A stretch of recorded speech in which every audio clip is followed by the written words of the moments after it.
may kapangyarihan kung ating isusulat ang ating panalangin at panaginip.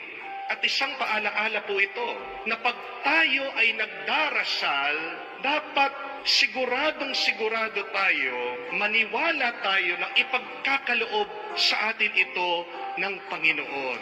See here, when Mary said the Magnificat, she was so sure that God will do it, that God will grant it. Yung pong pangungusap niya, walang sana. Sinabi niya, ito ay ginawa ng Panginoon. At ito po dapat ang paraan ng ating pagdarasal. Pag tayo ay nagdarasal, dapat nararamdaman natin na ginawa na ito ng Diyos. Dahil pag sinabi mong, sana meron pang chance na hindi mangyayari ito. Hindi po ba pag tayo ay nagdarasal, sinasabi natin, sana makabayad ako ng utang. Anong ibig sabihin nun? Na may posibilidad na hindi ka makakabayad ng utang. Pero alisin mo yung sana. Ano ang matitira? Makakabayad ako ng utang. Dapat ganyan ka nagdarasal. Huwag mo sasabihin na, sana gumaling ako sa aking sakit. Pag ikaw ay nagdarasal, sabihin mo, diretso, maniwala ka, gagaling ako sa aking sakit.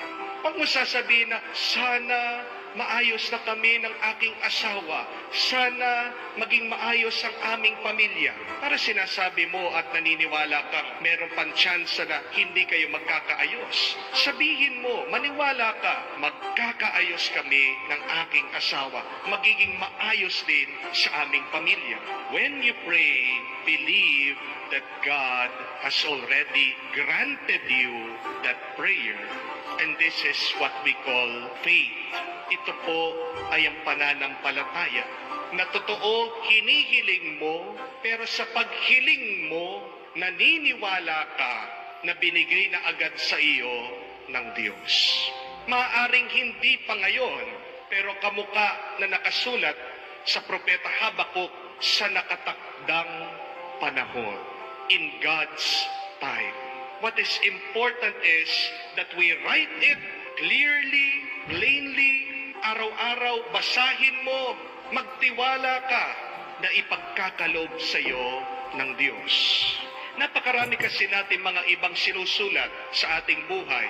Hindi po natin napapansin pero ito ang nagkakatotoo. Una na po dyan yung ating mga utang, hindi po ba? Yan yung mga palaging nakasulat sa atin. Bakit hindi nawawala ang iyong mga utang? Dahil sinulat mo. Hindi ko naman po sinasabi na purahin nyo yung inyong mga utang.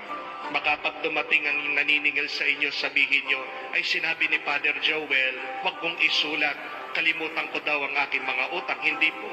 Pero bakit hindi mo dagdagan ang isulat mo bukod sa iyong mga utang? Why not write down how much do you want to receive from God monthly? Magkano ba ang gusto mong tanggapin galing sa Diyos? Magkano ba ang gusto mong tanggapin sa Diyos pagkatapos ng 1 taon? O pagkatapos ng 5 taon, ng 10 taon? Sinulat mo na ba yun?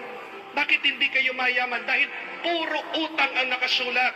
Wala ka pang sinulat na kayamanan. Amen? Bakit hindi ka gumagaling sa iyong sakit? Dahil ano yung mga nakasulat sa iyo? Puro reseta, puro gamot na dapat mong inumin. Sinulat mo na ba kung anong klase ng pangangatawan ang gusto mong tanggapin? Have you written what kind of bodily experience do you want to feel? Hindi po natin sinusulat yan. Kung ano ang gusto mong maramdaman sa iyong katawan. At meron pa tayong palaging isang sinusulat, hindi po sa papel. Palagi nating inilalagay sa ating isip, sa ating puso. Ano po yun? Yung pong ating mga galit, yung pong ating mga hinanakit. Hindi po ba, pag meron tayong kagalit, ano yung sinasabi natin? Tandaan yan, hindi ko makakalimutan yung kanyang ginawa. Taga niya sa bato. Isinulat mo na sa puso mo yung masamang karanasan mo sa ibang tao. Kaya nga, hindi maalis-alis itong iyong hinanakit, itong iyong galit, because you have already written in your heart anger, hatred, bakit hindi mo isulat yung magandang karanasan na gusto mong tanggapin sa Panginoon? Walang masama kung isusulat mo anong itsura ng tahanan na gusto mong matanggap sa Diyos. Walang masama kung isusulat mo yung panaginip mo na kayong magpapamilya ay makapag-abroad, makapag-travel. Walang masama kung isusulat mo yung mga pangarap mo para sa iyong mga anak na sila'y makatapos. Isulat niyo po. Araw-araw tingnan mo, dasalin mo, at maniwala ka. Yan po yung ating assignment. Huwag na po kayong maghintay. Kumuha ka ng papel, isulat mo ang iyong pangarap, panaginip. Klaro, malinaw. Itupi mo, lagay mo sa ilalim ng inyong altar. Pero araw-araw, review it, read it, basahin mo, dasalin mo, at magtiwala ka. Ipagkakaloob ito ng Diyos sa nakatakdang panahon.